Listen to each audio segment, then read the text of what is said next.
Hello friends, welcome to MK legal Shiksha the way of learning. Dear students, Haryana civil जज के लिए अब exam होने वाला है और इसमें हम इम्पॉर्टेंट एमसीक्यूज़ के लिए सीआरपीसी का जो है क्विक रिवीजन कर रहे थे, जिससे कि आपकी एग्ज़ाम्स के लिए बहुत हेल्प होगी। अगर आप चैनल पर नए हैं तो चैनल को सब्सक्राइब कर लें और साथ ही बेल आइकन को भी प्रेस करें, जिससे नए नए वीडियोज़ के अपडेट्स मिलते रहें।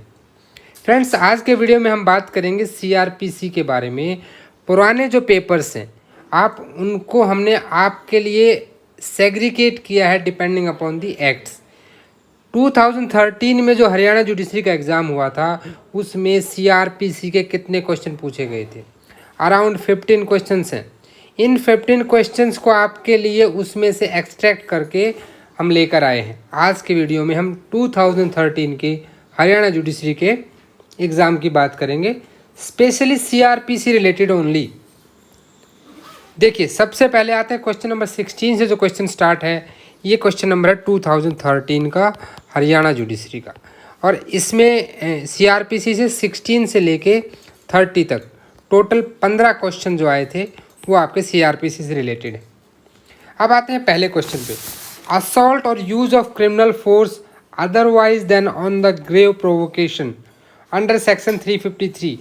देखिए, यहाँ पे क्या है कि एक्चुअली 352 होना चाहिए, और ये 353 जो ग्रेव प्रोवोकेशन में जो आपका क्रिमिनल फोर्स होता है other than on grave provocation, तो वहाँ पे अगर असॉल्ट और क्रिमिनल फोर्स यूज करते हैं तो that will be under bailable and non cognizable.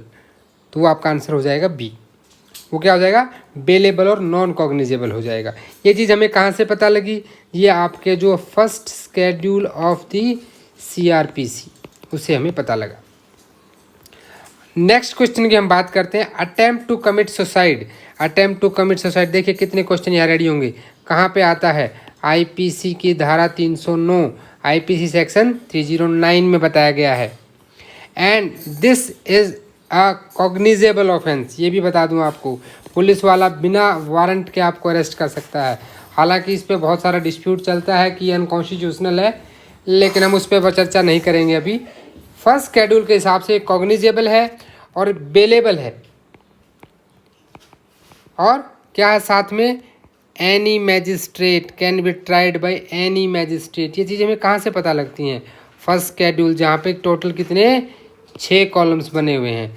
IPC का सेक्शन 309, धारा, पनिशमेंट, ऑफेंस का नाम, पनिशमेंट, वो क्या है? कॉग्निजेबल है, नॉन कॉग्निजेबल है, बेलेबल है, और साथ में आपका ट्राइबल बाय हुम। इस तरह से हमें फर्स्ट शेड्यूल से ये चीज़ें पता लगती हैं। तो फर्स्ट शेड्यूल को भी एक बार पढ़ना बहुत ज़रूरी है, वहाँ से भी क्वेश्चन बनता है। Question number 18। अब ये क्वेश्चन ऐसा है जिसमें बहुत सारे स्टूडेंट कंफ्यूज होते हैं। डियर फ्रेंड्स, इसने पूछा कि विक्टिम कहाँ डिफाइन है? 2KWA में। याद है आपको डेफिनेशन क्लोज ऑफ सीआरपीसी में ये किस साल में डाला गया था? कौन सी अमेंडमेंट एक्ट के तहत? तो जो क्रिमिनल प्रोसीजर अमेंडमेंट एक्ट था ये था 2008। इसी से इसको याद रखते हैं और धोखे से इसको टिक कर देते हैं, लेकिन नहीं, ये क्वेश्चन हो जाएगा गलत। ये एक्चुअली आपका 2009 है, because it is the criminal procedure amendment act 2008 जो है ये एक्ट नंबर 5 था। किसका? 2009 का। और इसने पूछा यही है कि डेफिनेशन ऑफ विक्टिम की was incorporated in the code of criminal procedure by the amendment act of, ये ऑफ ने पूछा कि कौन से साल का, तो 2009 will be your correct answer. Next question पे चलते हैं। नेक्स्ट क्वेश्चन बात करता है कि the stipulation that all offences under IPC, भाई आईपीसी के सारे अपराधों का विचारण जो है वो आपकी दंड प्रक्रिया संहिता के हिसाब से होगा। ये कहाँ लिखा है? जब भी हमने सीआरपीसी के लेक्चर किए हैं, आप अभी दोनों लेक्चर अपलोड हो चुके हैं, दोनों पार्ट, आप उनमें देखिएगा, ये सब चीज़ हम डिस्कस कर चुके हैं और वही क्वेश्चन हैं यहाँ पे। सेक्शन 4, इसके साथ में सेक्शन 26 में भी, ये दो ही सेक्शन है जो इस बात की बात करते हैं कि भाई अगर आईपीसी में जो ऑफेंस दिया गया वो अपराध आप कारित करते हैं तो उसमें जो ट्रायल चलेगा वो एज पर दी सीआरपीसी चलेगा। नेक्स्ट क्वेश्चन पे आ जाते हैं। In relation to commission of which of the following offence general public does not have duty. 39 क्या बताता है? ड्यूटीज़ बताता है कि किसकी क्या क्या ड्यूटीज़ होंगी। इन ड्यूटीज़ के तहत आपको इन्फॉर्मेशन देनी है। तो ये ड्यूटीज़ कहाँ बताई गई हैं? सेक्शन 39 में। Criminal breach of trust by public servant. जब आप सेक्शन 39 पढ़ेंगे, उसका सब सेक्शन 1 और उसका क्लॉज 8, तो आपको वहाँ पे लिखा है criminal breach of trust by the public servant लिखा हुआ है। सेकंड यहाँ पे क्या आ जाता है आपका? दूसरा, किडनैपिंग फॉर रैंसम, ये भी आपके 39 के सब सेक्शन 1 के क्लॉज नंबर 5A में है। ठीक है, तो ये भी आ गया। तीसरा है mischief by destroying lighthouse. जी हाँ, mischief by destroying lighthouse भी वहाँ पे अवेलेबल है। मिसचीफ बाय प्रॉपर्टी जो दे रखा है वहाँ पे ये दिया गया है। ये कहाँ पे दिया गया है? जब आप 39 पढ़ते हैं तो 39 के अंदर आपका 431 से 439 क्लोज नंबर 9 ये भी है। House trespass in order to commit offence punishable with imprisonment. अगर आपने ध्यान से सेक्शन 39 नहीं पढ़ा तो यू विल गेट कन्फ्यूज। क्यों कन्फ्यूज हो जाएंगे? क्योंकि 449 और 450 दोनों वहाँ पे दे रखे हैं। 449 कहता है हाउस ट्रेसपास की बताता है ये भी, कि जहाँ पे आप हाउस ट्रेसपास कर देते हैं बट पनिशेबल विद डेथ हो, जब ऐसा ऑफेंस कारित करने के लिए जो पनिशेबल विद डेथ है। 450 में ऐसा ऑफेंस करने के लिए जो पनिशेबल विद लाइफ इम्प्रिजनमेंट है। लेकिन ये कह रहा है विद इम्प्रिजनमेंट, जो कि आईपीसी के सेक्शन 451 में बताया गया है, और 451 सेक्शन 39 में नहीं आता है। तो आपका करेक्ट आंसर हो जाएगा D will be your correct answer. देखिए हाउस ट्रेसपास पे आप चले जाएंगे ना तो आप कंफ्यूज हो जाना है। आप जो 39 खोल के देख लीजिए डायरेक्ट, 39 में हाउस ट्रेसपास तो दिया ही गया है। आपका क्लोज नंबर 10 जो है वो हाउस ट्रेसपास की ही बात करता है, 449 और 450। लेकिन साथ में आईपीसी की नॉलेज होना भी ज़रूरी है कि 449 डेथ पनिशमेंट की बात करता है, ऐसे ऑफेंस जिनमें डेथ पनिशमेंट हो, 450 लाइफ इम्प्रिजनमेंट और 451 इम्प्रिजनमेंट, जबकि तीनों में हाउस ट्रेसपास है। मैं किसी के घर में सेंध लगाई, क्या अपराध करने के लिए लगाई? उस अपराध से अपराध का जो है विचारण किया जाता है। अब नेक्स्ट क्वेश्चन पे चलते हैं 21। अब ये कह रहा है कि 41B में which one of the following is not necessary requirement? Police officer shall bear an accurate identification of his name. भाई पहनना चाहिए, क्लियर नाम तो होना ही चाहिए। Police officer shall bear a visible and clear identification of his name. हमने वहाँ कहा था, देखिए वहाँ एक्यूरेट भी लिखा है, विजिबल भी लिखा है और क्लियर भी लिखा है। AVC हमने उस दिन बात की तो AVCIN, आपको याद है जब क्लास करे तो हमने इस पर डिस्कस किया था, accurate visible clear identification of name. यानी कि दोनों ही बातें अपने आप में सही हैं, तो ये तो आंसर नहीं हो सकता। नेक्स्ट आता है police officer shell prepare memorandum of arrest. ये बहुत इंपॉर्टेंट है अभी। काउंटर साइंड बाय पर्सन, ये भी पार्ट है 41B का। Police officer shell inform the person arrested that he has right of legal council during interrogation. 41D आपको याद है, लीगल काउंसिल वहाँ पे मिलता है आपको। तो ये 41B का पार्ट नहीं है, तो हमारा आंसर ये हो जाएगा। क्यों हो जाएगा? क्योंकि इसने पूछा नॉट, नेगेटिव क्वेश्चन है। नेसेसरी रिक्वायरमेंट देखते ही नहीं आ जाना है कि इसमें तो पूरी लैंग्वेज नहीं है मेमोरेंडम ऑफ अरेस्ट। बहुत सारे स्टूडेंट इसका आंसर ये लिख देंगे, लेकिन नहीं, इसका आंसर ये है, नॉट, नेगेटिव है, इस पे ध्यान देना है। Next question 22। Under section 53A of CRPC, देखिए 53 ऑफ CRPC क्या है? आप 53 में पढ़ते हो मेडिकल किसका? अरेस्टेड पर्सन का, by request of police officer. 54 में पढ़ते हो medical of that arrested person by request of the arrested person.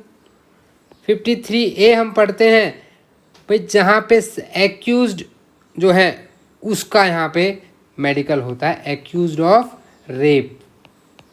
और 164A में विक्टिम ऑफ रेप का, और विक्टिम ऑफ रेप के लिए उसकी कंसेंट के बिना आप नहीं करा सकते।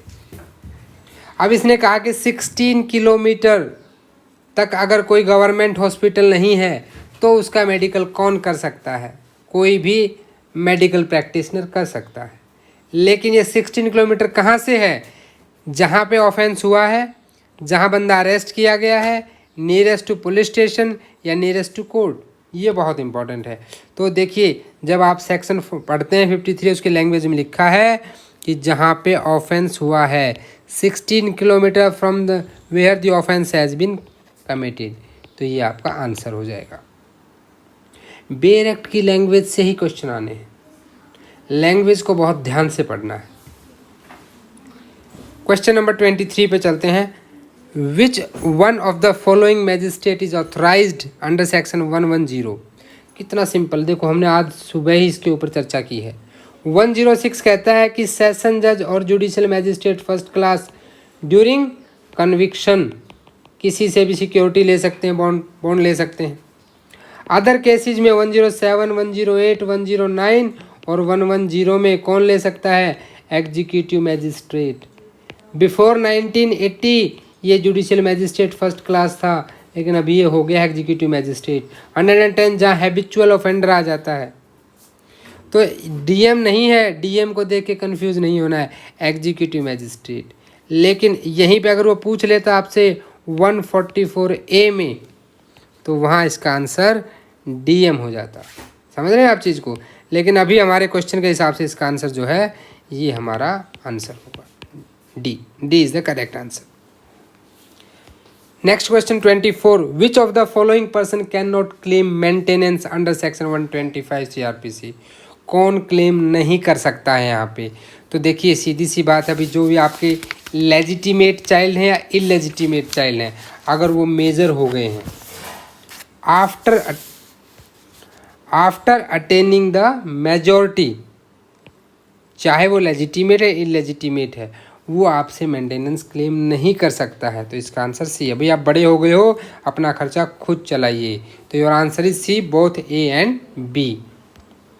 विच one of the following is not an act of the prevention? देखिए जब आप पढ़ते हैं सेक्शन 144, तो 144 में जब आप सब सेक्शन 1 पढ़ेंगे, 144 का सब सेक्शन 1, तो लास्ट में देखिएगा वहाँ लिखा गया है prevent, to prevent obstruction, annoyance, injury to any person lawfully employed. किसी भी लॉफुल एम्प्लॉयड पर्सन के साथ ऑब्स्ट्रक्शन हो, अनोयंस हो, इंजरी हो, तो यानी कि ये दोनों करेक्ट हैं। डिस्टर्बेंस टू पब्लिक ट्रैंक्विलिटी, आगे चलेंगे तो यही लाइन लिखी है, और disturbance to public tranquillity, riot or affray. मैंने उस डिस्कस किया था आज मॉर्निंग के लेक्चर में ये, तो मैंने आपसे तब भी कहा था कि ये जो एलिमेंट्स हैं बहुत इंपॉर्टेंट है, यहाँ से क्वेश्चन बनता है, और देखिए बना हुआ है। तो इसने कहा है, पूछा क्या है? नॉट, नेगेटिव क्वेश्चन, और नॉट वाले में बड़ा ध्यान देना हुआ, एग्जाम प्रेशर में गलती हो जाती है। तो D will be the correct answer because none of the above. यहाँ पे सारे ठीक है, इसलिए हमारा आंसर क्या हो जाएगा? यहाँ पे डी हमारा आंसर हो जाएगा। अब आते हैं 26 पे कि विच of the following is ground on which a witness under section 161(2) of CRPC में रिफ्यूज टू आंसर। जो लोग चैनल पर पहले से हैं, आई थिंक उन्होंने CRPC के वीडियोस देखे होंगे, तो हमने वहाँ पे ना नंदनी सतपथी वाला केस डिस्कस किया था। नंदनी सतपथी जी जो कि फॉर्मर चीफ मिनिस्टर थी, कहाँ की? उड़ीसा की, ठीक है, उड़ीसा की फॉर्मर चीफ मिनिस्टर रही हैं। 1970 का केस है, इंदिरा गांधी की बहुत क्लोज थी। यहाँ पे एक मुद्दा आया राइट टू साइलेंट का, राइट टू साइलेंस। CBI ने करप्शन के ऊपर इनके ऊपर चार्जेस लगाए थे, और इनसे उन्होंने अपने सवालों के जवाब देने से मना कर दिया था। तो कोर्ट ने कहा था कि ये it must be read in the light of the fundamental rights, और आर्टिकल 20 का सब आर्टिकल 3 सेल्फ इंक्रिमिनेशन के लिए आपको फंडामेंटल राइट देता है। Answer would have tendency to expose him a criminal charge, answers would have tendency to expose him to a penalty, answers would have tendency to expose him to forfeiture। भाई जहाँ उसको नुकसान पहुँच रहा ना, ऐसे क्वेश्चंस के लिए वो मना नहीं कर सकता, उसको आंसर देना पड़ेगा। तो ऑल ऑफ दी अबो जो आंसर हो जाएगा D will be your answer, D आपका आंसर रहेगा। ये केस नंदनी सतपथी केस ना, इसके साथ याद रखिएगा, एक क्वेश्चन में कई कई चीज़ें आपकी चीज़ें आ जाती हैं, तो सब चीज़ों को नोट कर लीजिए। एनी कोर्ट में alter or add any charge, the judgment is pronounced. Judgment pronounce होने से पहले कभी भी जब चाहे वो कर सकते हैं। कहाँ पढ़ा हमने? सेक्शन 216 211 टू 224 क्या पढ़ते हैं हम? चार्ज पढ़ते हैं। सबसे इम्पोर्टेंट चैप्टर है माय डियर फ्रेंड्स, मैं बता रहा हूँ आपको, मोस्ट इम्पोर्टेंट चैप्टर है चार्ज। इसको अगर आपने कर लिया तो एक क्वेश्चन चार्ज से आना ही आना है। मैं 100% बोल रहा हूँ आपको, आप लिख लो इस बात को। चार्ज के जो सेक्शन है 211 से 224 एक क्वेश्चन आना ही आना है। 28 question, chapter 21A plea bargaining was incorporated in, देखिए सेम कन्फ्यूज़न, कौन से साल में हुआ है? साल में फिर यहाँ कन्फ्यूज़न आ जाता है। क्यों कन्फ्यूज़न आ जाता है? क्योंकि देखिए प्ली बार्गेनिंग जो है वो अमेंडमेंट एक्ट 2005 के तहत डाला गया था, और यहाँ पे कन्फ्यूज़न क्या हो जाता है कि जब 2005 में डाला गया तो 2005 टिक कर देते हैं स्टूडेंट देखते ही, लेकिन नहीं, इसने ईयर पूछा है तो आपका आंसर 2006 हो जाएगा, क्योंकि 5 जुलाई 2006 से ये चैप्टर जो है ऐड किया गया था। हाँ, वो अमेंडमेंट जो थी क्रिमिनल लॉ अमेंडमेंट वो 2005 थी, and that was act number 2 of 2006। तो जो ईयर था, अमेंडमेंट पूछी जाती है कौन सी थी, तो 2005, otherwise answer will be D, 2006 will be your answer, B आपका आंसर रहेगा। Question number 29, in the case of plea bargaining by parties no judgment may be delivered by the court, judgment may be delivered in private parties, judgment shall be delivered. भाई एक basic principle हमेशा याद रखना, judgement हमेशा open court में होती है। जब आप 265 का एफ पढ़ेंगे तो 265 के तहत न्यायालय क्या करेगा? अपनी जजमेंट प्रोनाउंस करेगा, that will be in open court, ये इसमें याद रखिएगा। लास्ट क्वेश्चन है सीआरपीसी का, हम 2013 के जो एग्जाम हरियाणा जुडिशरी उसको कर रहे थे। इसका लास्ट क्वेश्चन क्या कहता है कि the in which of the following cases it has been held that presence of a lawyer at the time of interrogation. देखिए 41B में पहले भी हमारा पहला क्वेश्चन भी इसी से रिलेटेड था। 41D ये एक राइट देता है अरेस्टेड पर्सन को, लेकिन अगर 41D आप पढ़ेंगे तो वहाँ लिखा गया है not throughout the interrogation, वो इंटेरोगेशन के टाइम पे हमेशा नहीं रहेगा। तो ये बात Poolpandi and others versus superintendent central excise and senior intelligence officer versus Jugal Kishore Sharma, both A and B आपका आंसर। दोनों के दोनों केसेस में ये बात की गई थी, तो ये दोनों केस इंपॉर्टेंट हैं, इन पे भी ध्यान दें, और 41D को इसके साथ पढ़ना है आपको। तो friends, thanks for watching this video. ये हमने एक छोटा सा ट्रायल स्टार्ट किया है। देखिए जितने भी हरियाणा जुडिशरी के अब तक एग्ज़ाम हुए हैं, चाहे वो 2013 का है, 17 का है, या उससे पहले के जो पेपर्स हैं 18 का है, उन सब में हम एक्ट वाइज क्वेश्चंस को डिस्कस करेंगे। सीआरपीसी के कितने क्वेश्चंस हैं, सीपीसी के कितने क्वेश्चंस हैं, आईपीसी के कितने।